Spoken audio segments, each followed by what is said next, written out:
La Asamblea escuchará un discurso del excelentísimo señor Nana Addo Dankwa Akufo-Addo, presidente de la República de Ghana. Pido a protocolo que acompañe a su excelencia.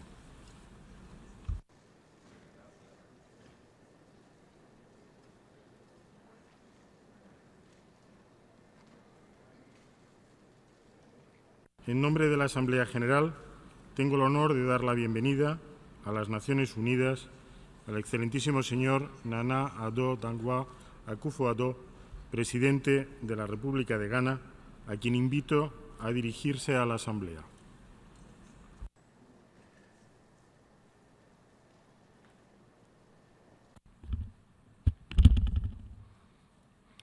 Madam President, Secretary General, Your Excellencies, Ghana salutes the historical significance of your election to preside over this 73rd session of the General Assembly as the first female Latin American, and congratulates you most heartily.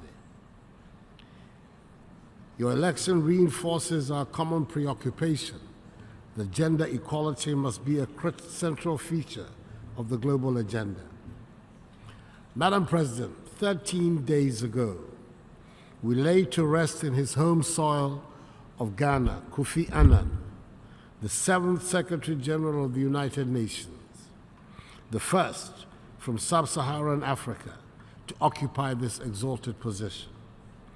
On behalf of the people and government of Ghana, I wish to extend our heartfelt gratitude to the United Nations Secretariat, led by the Secretary General, His Excellency Antonio Guterres, and the whole world community for the outpouring of grief and condolences that we received on the passing of Kofi Annan. We were deeply touched that so many world leaders and people took the trouble to come to Accra to bid him farewell. Kofi Annan's passionate and profound belief in the United Nations and his certainty that a better organized and stronger United Nations would make the world a better place is an ideal that should not be allowed to die. Today, we continue to be faced with the stark reality that resolutions, norms, and any number of votes in the Security Council and General Assembly mean nothing without the political will to enforce them. We are still to come to terms with what the role of our organization should be. Should it just be a club of nation-states that exists to look out to their own interests? What of its constitution, by we the peoples, as declared in its founding document? Does the theme we have chosen for this assembly have any relevance in real life? And do we want to make the United Nations relevant to all people? Do we want an organization that ensures shared responsibilities for peaceful, equitable, and sustainable societies? Or should it remain the place to pass resolutions that are ignored with impunity? Now, President, when some of the nations of the world gathered in San Francisco 73 years ago and signed the landmark document that created this organization, it was a very different world from what we have today. And I do not refer only to the difference in the numbers in the room on that occasion, nor the difference in the mode of travel that brought the leaders to that meeting and the jet planes that have brought all of us to New York this week. Nor do I refer to the tweets by which we communicate now and the elegant handwriting that they employed back in 1945. I refer to the theme we've drawn up for this General Assembly and wonder if it would have been comprehensible to that group in San Francisco. It is a different world we currently live in, and we should accept that this organization must change to suit contemporary needs.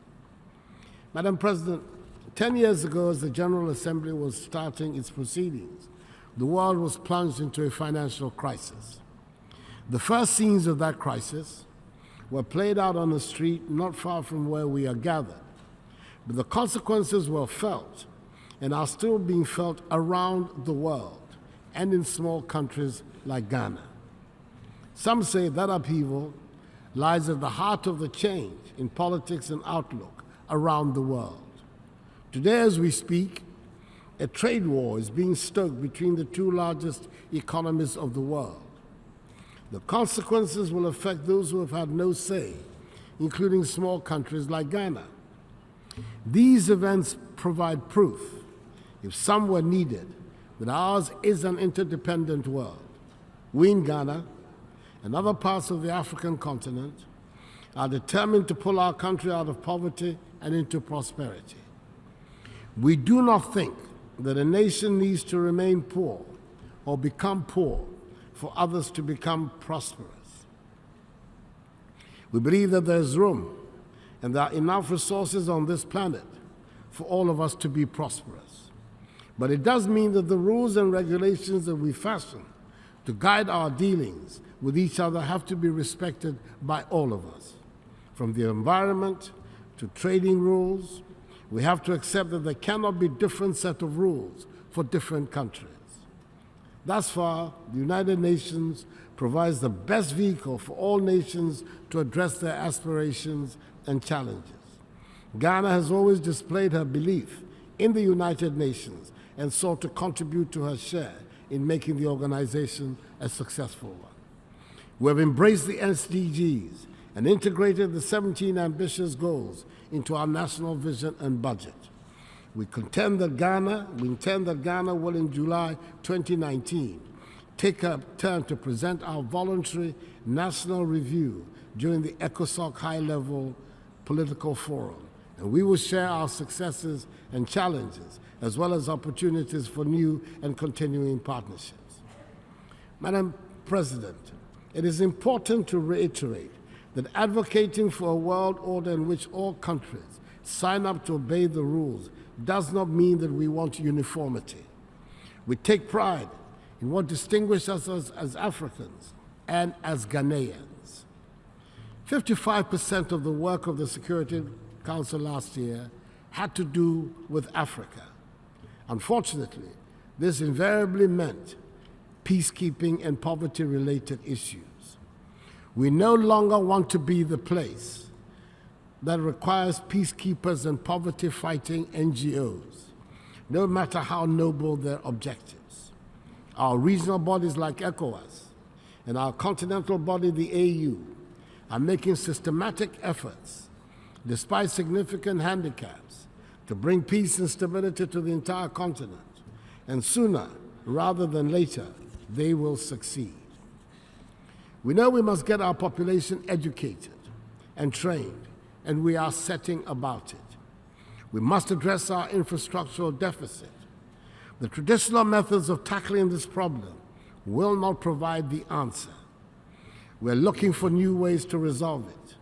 Ghana, like many countries in Africa, is forging relations with China to make arrangements to help address part of our infrastructure deficit. This is not a uniquely Ghanaian or African phenomenon. It has not been lost on us that the developed, rich, and well-established countries have been paying regular visits to China and seeking to open new economic ties and improve upon existing ones. It is also not lost on us that a lot of anxiety is being expressed about the possibility of a recolonization of the African continent by a new power. We should indeed learn from history. It was at the turn of the 20th century that China's first railways were built by Western companies, financed by Western loans to a nearly bankrupt Qing dynasty. And it was under those circumstances that a strategic port called Hong Kong was leased for 99 years. And the rest, as the saying goes, is history. Today, the former victim of Western railways imperialism is lending billions to countries throughout Africa, Asia, and Europe to construct not only railroads, but also highways, ports, power plants, and other infrastructure, and many businesses. The historical echoes are certainly worrisome, but yes, surely, we must and can learn from history. We in Ghana must build roads, bridges, railways, ports, schools, hospitals, and we must create jobs to keep our young people engaged. It is obvious to us that the development trajectory we have been on for many decades is not working. We're trying a different one, and we would appreciate the support and goodwill of the world, especially in helping to stem the huge flow of illicit funds from the continent. It is in everybody's interest that we who are counted amongst the poor of the world make a rapid transformation from poverty to prosperity. We're determined in Ghana and increasingly in more and more parts of Africa to chart our own path to prosperity and pay our own way in the world. We're no longer interested in being a burden on others. We will shoulder our own responsibilities and build societies and nations that will be attractive to our youth. We have the necessary sense of enterprise, creativity, innovation, and hard work to engineer this transition. Hence our vision of a Ghana beyond aid, indeed, of an Africa beyond aid. Madam President, it is equally important that the United Nations is reformed to be able to preside over this changed and changing world to which we all aspire. The powerful nations must be willing to adapt to the changes to make our world a better place. After all, we all inhabit the same planet, and we all owe the same duty of care to ensure its survival. The African Common Position on UN Reform, as expressed in the Eswatini Consensus, remains the most comprehensive proposal for reform of the United Nations, particularly of the Security Council. It is time the global community endorsed it to create a modern United Nations fit for purpose in our time. May God bless the United Nations and us all. And thank you for your attention.